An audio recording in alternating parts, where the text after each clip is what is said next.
Quantitative and biometrical genetics in plant breeding lecture சீரீஸில் next video என்ன அப்படின்னு பார்த்தீங்கன்னா randomized block design RBD. So ஆர்பிடினா என்னன்னு பார்த்தீங்கன்னா randomized block design is the one of the most commonly used experimental design in agriculture field trials.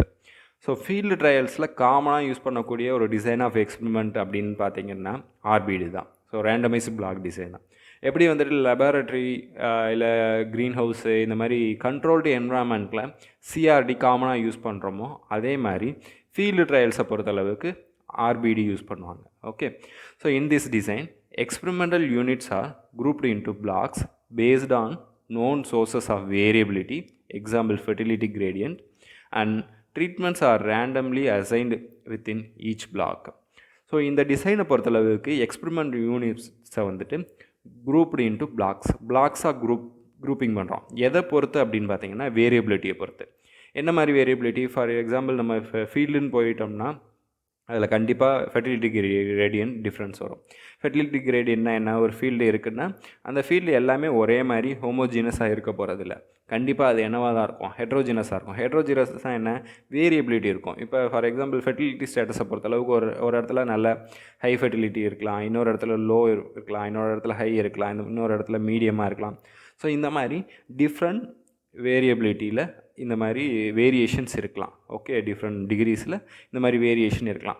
அப்படி இந்த மாதிரி வேரியேஷன் இருக்குது அப்படின்னு ஒரு நோன் வேரியபிலிட்டி இருக்குன்னும் போது நம்ம இந்த எக்ஸ்பெரிமெண்டல் யூனிட்ஸை பிளாக்ஸாக பிரிக்கிறோம். இப்போ ஃபார் எக்ஸாம்பிள் இந்த இடத்துல ஒரு 4 வேரியேஷன் இருக்குன்னும் போது இந்த மொத்த ஃபீல்டையுமே 4 பிளாக்காக பிரிக்கிறோம். ஹை ஃபெர்டிலிட்டி இருக்கிறத ஒரு பிளாக்காகவும், லோ ஃபெர்டிலிட்டி இருக்கிறத இன்னொரு பிளாக்காகவும், ஹை ஃபெர்டிலிட்டி மீடியம் ஃபெர்டிலிட்டி இருக்கிறத செப்பரேட் பிளாக்ஸாக பிரித்து இந்த மாதிரி எக்ஸ்பெரிமெண்டல் யூனிட்டையே பிளாக்ஸாக பிரிக்கிறோம். எதை பொறுத்து? அந்த சோர்ஸ் ஆஃப் வேரியபிலிட்டியை பொறுத்தளவுக்கு.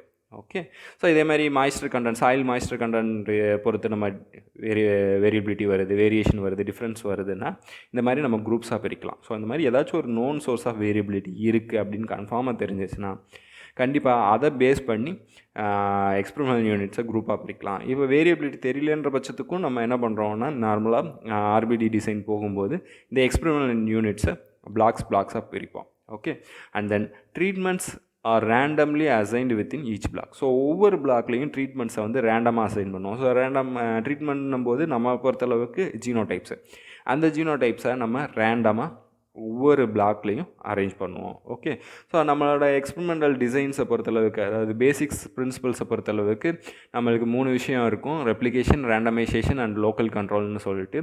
லோக்கல் கண்ட்ரோலுக்கு இன்னொரு பேர் பிளாக்கிங். ஸோ இங்கே ஆர்பிடியை பொறுத்தளவுக்கு நம்ம ரெப்ளிகேஷனும் ஃபாலோ பண்ணுறோம், ரேண்டமைசேஷனும் ஃபாலோ பண்ணுறோம், பிளாக் பண்ணுறது மூலிமா லோக்கல் கண்ட்ரோலையும் ஃபாலோ பண்ணுறோம்.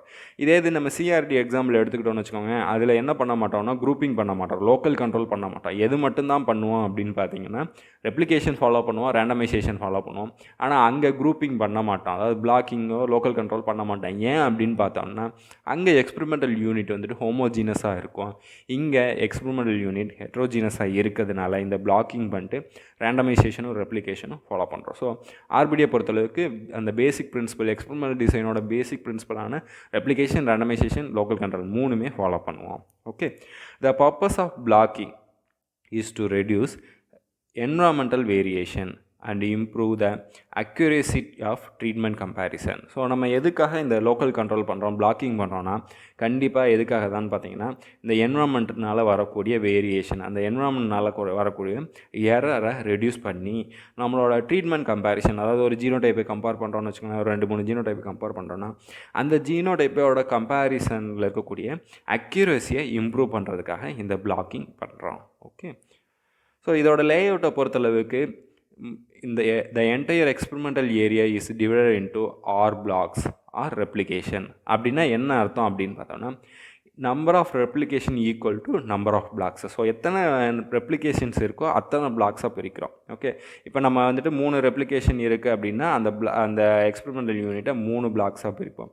இல்லை நம்மள்ட்ட 4 ரெப்ளிகேஷன் போகிறோம் அப்படின்னு பார்த்தோன்னா அந்த ஃபீல்டை எத்தனையாக பிரிக்கிறோன்னா 4 பிளாக்ஸாக பிரிக்கிறோம். ஓகே, ஸோ இந்த ரெப்ளிகேஷன் ஆர் பிளாக்ஸாக பிரிக்கிறது பேஸ்ட் ஆன் வேரியபிலிட்டி வச்சு பிரிக்கலாம். அதாவது நோன் ஃபேக்டராக இருக்குது, நோன் சோர்ஸ் ஆஃப் வேரியபிலிட்டியாக இருக்குது, தெரிஞ்ச வேரியபிலிட்டியாக இருக்குன்னா அதை வச்சும் பிரிக்கலாம். இல்லாட்டினாலும் நம்மளால based on replication, number of ரெப்ளிகேஷன்ஸை பொறுத்தளவுக்கு 3 ரெப்ளிகேஷன்னா 3 பிளாக்ஸாக பிரிக்கலாம், 4 ரெப்ளிகேஷன்னா 4 பிளாக்ஸாக பிரிக்கலாம். Okay, so each block contains T treatments and is considered homogeneous. இதில் ஒரு விஷயம் என்னென்னா, நம்ம ஃபீல்டில் வந்துட்டு ஹெட்ரோஜீனஸாக இருக்கிறதா வச்சு நம்ம பிளாக்ஸாக பிரிக்கிறோம். அப்படி பிரிக்கும்போது ஒவ்வொரு யூனிட்டையும் என்ன பண்ணுறோம், அதாவது ஒவ்வொரு பிளாக்கையும் நம்ம என்னவாக கன்சிடர் பண்ணுறோன்னா ஹோமோஜீனஸாக கன்சிடர் பண்ணுறோம். இப்போ ஃபார் எக்ஸாம்பிள் நம்ம வந்துட்டு ஒரு சாயிலில் வந்துட்டு ஃபெர்டிலிட்டி கிரேடியண்ட்டை பொறுத்தளவுக்கு 4 பிளாக்ஸாக பிரிக்கிறோம்னு வச்சுக்கோங்க. இப்போ இங்கே வந்துட்டு ஹை ஃபெர்டிலிட்டி கிரேடியன்ட் இருக்குது, அதாவது ஹை ஃபெர்டிலிட்டி ஸ்டேட்டஸ் இருக்குது, இந்த இடத்துல லோ இருக்குது, இந்த இடத்துல மீடியம் இருக்குது, இந்த இடத்துல லோ இருக்குதுன்னு வச்சுக்கோங்களேன். இப்போ நம்ம இதை எத்தனையாக பிரிக்கிறோம்னா 4 பிளாக்ஸாக பிரிக்கிறோம். ஸோ அப்போ 4 ரெப்ளிகேஷன் இருக்குது. ஓகே, இப்போது இந்த ஒரு பிளாக்கை எடுத்துக்கிட்டிங்கன்னு வச்சுக்கோங்களேன், இந்த ஒரு பிளாக்கு ஹோமோஜினஸாக கன்சிடர் பண்ணோம். ஏன் அப்படின்னு பார்த்தீங்கன்னா, அந்த மொத்த பிளாக்குமே எப்படி இருக்குன்னா ஹை ஃபெர்டிலிட்டி ஸ்டேட்டஸில் இருக்கும். அப்போ இதே மாதிரி இங்கே வந்துட்டு லோ ஃபெர்டிலிட்டி ஸ்டேட்டஸ், இங்கே மீடியம் ஃபெர்டிலிட்டி ஸ்டேட்டஸ், இங்கே லோ ஃபெர்டிலிட்டி ஸ்டேட்டஸ். இந்த மாதிரி ஒவ்வொரு பிளாக்ஸாக பிரித்ததுக்கப்புறம் ஒவ்வொரு பிளாக்குமே வந்து ஹோமோஜீனஸாக நம்ம கன்சிடர் பண்ணுறோம். மொத்த எக்ஸ்பெரிமெண்டல் யூனிட்டை ஹெட்ரோஜீனஸாக கன்சிடர் பண்ணுறோம். ஒவ்வொரு பிளாக்ஸ்லேயும் ட்ரீட்மெண்ட்ஸ், அதாவது இப்போ ஃபார் எக்ஸாம்பிள் ட்ரீட்மெண்ட்ஸ், அதாவது ட்ரீட்மெண்ட்ஸ்ன்றது நம்மளை பொறுத்தளவுக்கு ஜீனோடைப்ஸ். இப்போ 3 ஜீனோடைப்ஸ் இருக்குன்னா ஒவ்வொரு பிளாக்ஸ்லேயுமே 3 ஜீனோடைப்ஸை நம்ம க்ரோ பண்ணுறோம். ஒவ்வொரு பிளாக்ஸ்லேயும் நம்ம எத்தனை ஜீனோடைப் க்ரோ பண்ணுறோம்? இப்போ 3 ஜீனோடைப், இங்கே 1 2 3. ஸோ இந்த மாதிரி எல்லாத்துலேயுமே 3 ஜீனோடைப்பையும் க்ரோ பண்ணுறோம். ஓகே, ஸோ இந்த மாதிரி பிளாக்ஸாக பிரிக்கிறோம் ஃபஸ்ட்டு. அது வந்துட்டு நம்பர் ஆஃப் ரெப்ளிகேஷன்ஸ்க்கு ஈக்குவலாக இருக்கும். ஒவ்வொரு பிளாக்ஸையும் வந்து ஹோமோஜீனஸாக கன்சிடர் பண்ணுறோம். அந்த ஒவ்வொரு பிளாக்ஸ்லேயும் எத்தனை நம்பர் ஆஃப் ஜீனோடைப்ஸ் இருக்கோ, எத்தனை நம்பர் ஆஃப் ட்ரீட்மெண்ட்ஸ் இருக்கோ, அது ஒவ்வொரு பிளாக்ஸ்லேயும் ப்ரெசென்ட் ஆகிருக்கும். ஓகே, ஸோ அதான் இங்கே என்ன சொல்கிறாங்கன்னா, all treatments occur once in each block. All treatment occur once in each block randomly assigned. So அதை ரேண்டமாக அசைன் பண்ணிக்கிறோம், ரேண்டமைசேஷன் ப்ரொசீஜர் ஃபாலோ பண்ணிக்கிறோம். பட் வந்து எல்லா ட்ரீட்மெண்ட்டும், அதாவது எல்லா ஜீனோடைப்லையும் ஒவ்வொரு பிளாக்லேயும் ஒன்ஸ் ப்ரெசண்ட்டாக இருக்கணும் அப்படின்னு சொல்கிறாங்க. ஓகே, ஸோ எக்ஸாம்பிள் 3 ட்ரீட்மெண்ட்ஸு ஏபிசின்னு 3 ஜீனோடைப்பு சொல்கிறாங்க. 4 ரெப்ளிகேஷன் பிளாக்ஸ். உங்களுக்கு தெரியும் பிளாக்ஸ் எத்தனை இருக்கோ அத்தனை ரெப்ளிகேஷன் எத்தனை இருக்கோ அத்தனை பிளாக்ஸ். அப்போ 1 to 4. அப்போ டோட்டல் எவ்வளோன்னு பார்த்தீங்கன்னா, உங்களுக்கு டோட்டல் எக்ஸ்பெரிமெண்டல் பிளாட்ஸ் எத்தனை அப்படின்னு பார்த்தீங்கன்னா 3 into 4 12 பிளாட்ஸ் நமக்கு கிடைக்கும். ஓகே, ஸோ மாடல் லேஅவுட் எப்படி இருக்கும் அப்படின்னு பார்த்தீங்கன்னா, இதுதான் மாடல் லேஅவுட்டு. ஸோ இங்கே பார்த்தீங்கன்னா ஏபிசி 3 ஜீனோடைப் இருக்குது, 3 ஜீனோடைப்ஸ் இருக்குது. ஸோ எத்தனை இதுன்னு பார்த்தோம், 4 ரெப்ளிகேஷன்ஸ் பார்த்தோம். 4 ரெப்ளிகேஷன்ஸ் அப்படின்னும்போது எத்தனை பிளாக்ஸாக பிரிப்பாங்க? 4 பிளாக்ஸாக பிரிப்பாங்க. அப்போ 1 2 3 4 பிளாக்ஸு நமக்கு. 3மே வந்துட்டு 3 ஜீனோடைப்ஸுமே ஒவ்வொரு பிளாக்கில் ஒன்ஸ் வந்து அக்கராகி இருக்கணும். அப்படி அக்கராகி இருக்கும்போது ரேண்டமைசேஷன் ஃபாலோ பண்ணும்போது இந்த மாதிரி ரேண்டமாக வந்துட்டு நம்ம ஜீனோடைப்ஸை வந்து ரேண்டமைசேஷன் பண்ணி ரெப்ளிகேஷன் 4 ரெப்ளிகேஷன் ஃபாலோ பண்ணும்போது இந்த மாதிரி நம்மளுக்கு ஒரு ஆர்பிடி டிசைன் மாடல் லேஅவுட் கிடைக்கும். ஸோ இதோட கீ ஃபீச்சர்ஸ் அப்படின்னா என்னென்னு பார்த்தீங்கன்னா, known variability is controlled by grouping experimental units into blocks. நம்ம சொன்ன மாதிரி known variability, நம்ம அங்கே என்ன பார்த்தோம், ஃபெர்டிலிட்டி கிரேடியன்ட், ஃபெர்டிலிட்டி ஸ்டேட்டஸ் எப்படி இருக்குன்றத நம்ம பார்த்தோம். ஸோ அந்த known variabilityயை வச்சு, known டிஃப்ரென்ஸை நம்ம என்ன பண்ணுறோன்னா, மொத்த எக்ஸ்பெரிமெண்டல் யூனிட்டையும் நம்ம எப்படி பிரிக்கிறோன்னா பிளாக்ஸாக பிரிக்கிறோம். Okay, and then randomization is done within each block, not across entire field. So நம்ம ரேண்டமைசேஷன் பண்ணும்போது ஒவ்வொரு பிளாக்லையுமே நம்ம ரேண்டமைசேஷன் பண்ணுவோம். இப்போ ஃபார் எக்ஸாம்பிள் 1 2 3ன்னு ஃபாலோ பண்ணுறோன்னு வச்சுக்கோங்களேன் ஃபஸ்ட் இதில். செகண்ட் இதில் வந்துட்டு இங்கே 1 2 3ன்னு ஃபாலோ பண்ணுறோன்னா அடுத்தது வந்துட்டு 2 3 1, அடுத்ததில் வந்துட்டு 3 1 2.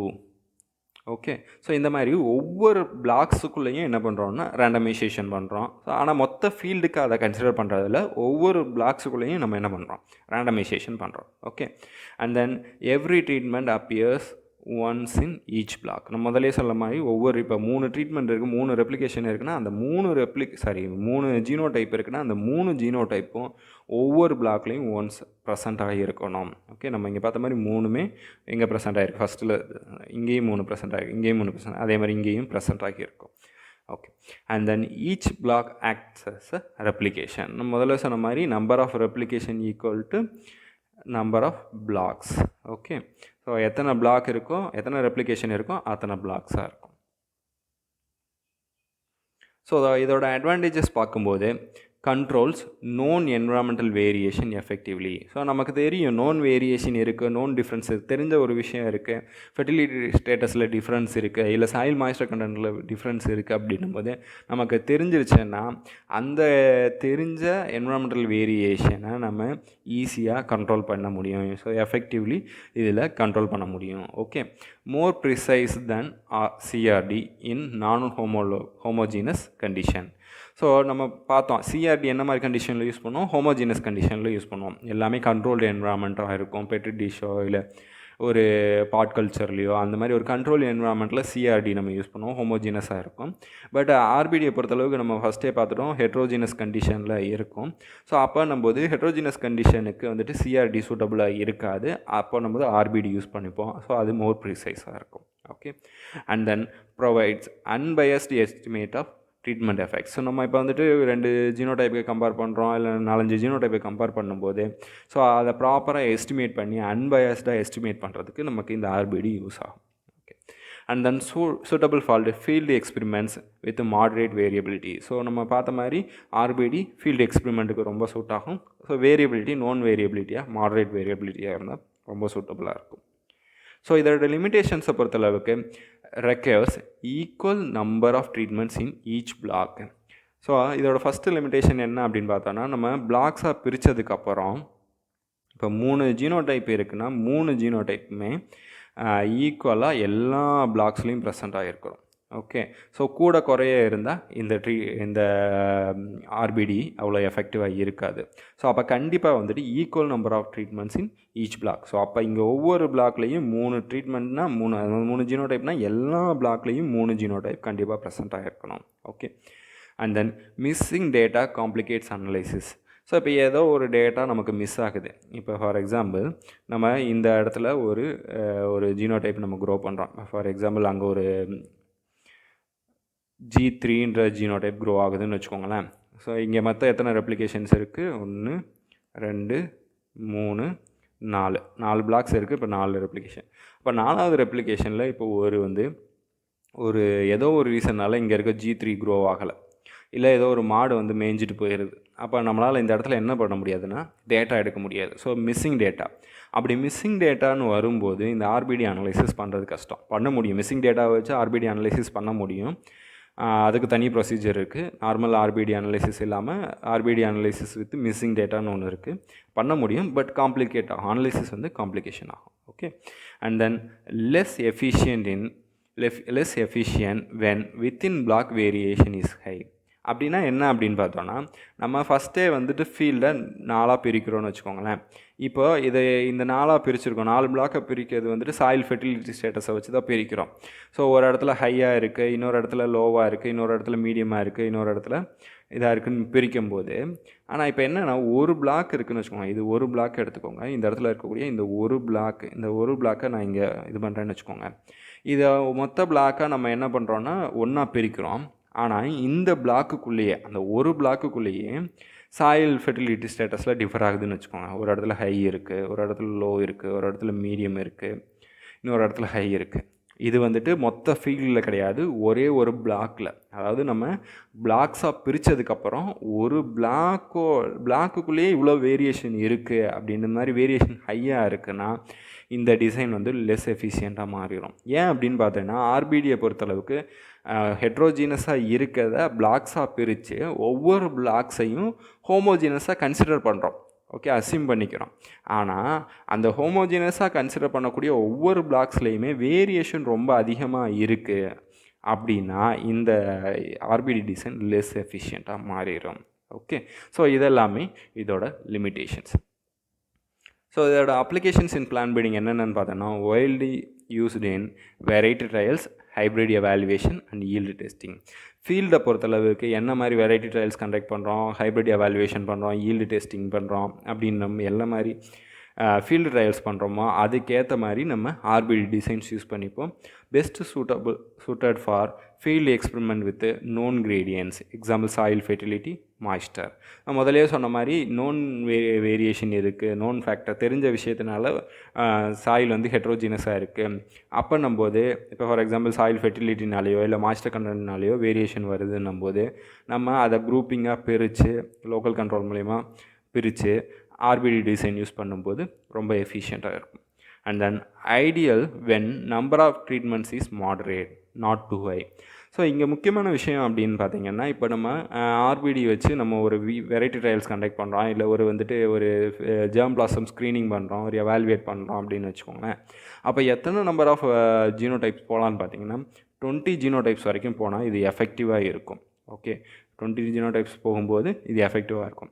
எப்போ 20 ஜீனோடைப்ஸுக்கு மேலே போகுதோ, அபவ் 20 ஜீனோடைப்ஸ் போகும்போது இந்த ட்ரீட்மெண்ட் வந்து எஃபெக்டிவாக இருக்காது. அப்போ நம்ம இந்த டிசைன் வந்து எஃபெக்டிவாக இருக்காது. ஆர்பிடி டிசைன் யூஸ் பண்ணுறது அவ்வளோ எஃபெக்டிவாக இருக்காது. அப்போ நம்ம அட்வான்ஸ்டு எக்ஸ்பெரிமெண்டல் டிசைன்ஸ் வந்துட்டு நமக்கு இந்த ஆல்ஃபா லேட்டிஸ் டிசைன்ஸ் இந்த மாதிரி டிசைன்ஸு நம்ம போய்க்கலாம். இல்லை வேறு ஏதாச்சும் நமக்கு வந்து ஸ்பெசிஃபிக்கான நீட் இருக்குன்னா ஆகுமெண்டட் டிசைன்ஸ் அந்த மாதிரி டிசைன்ஸ் கூட போய்க்கலாம்.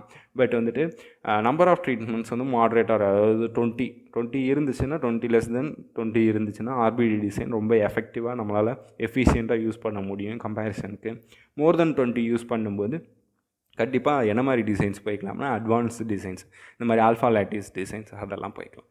ஸோ இதுதான் இதோட அப்ளிகேஷன்ஸ் இன் பிளான் படி. ஸோ நெக்ஸ்ட்டு புக்கை பொறுத்தளவுக்கு இந்த புக்லேயும் நம்ம ஆர்பிடி டிசைனை பற்றி டீட்டெயிலாக எக்ஸ்பிளைன் பண்ணியிருக்கோம். எப்படி வந்துட்டு ரிசல்ட்ஸ் வந்த பிறகு அதிலேருந்து அனோவா ஒர்க் அவுட் பண்ணுறது, கிரிட்டிக்கல் டிஃப்ரென்ஸ் ஒர்க் அவுட் பண்ணி பெஸ்ட்டு ஜீனோடைப்பை ஐடென்டிஃபை பண்ணுறது, எப்படி இன்டர்பிரட் பண்ணுறதுன்ற டீட்டெயில்ஸ்லாம் இந்த புக்லேயே இருக்குது. ஸோ இந்த புக்கை வாங்கி யூஸ் பண்ணிக்கோங்க. பையிங் லிங்க் டிஸ்கிரிப்ஷனில் இருக்குது. தேங்க்யூ.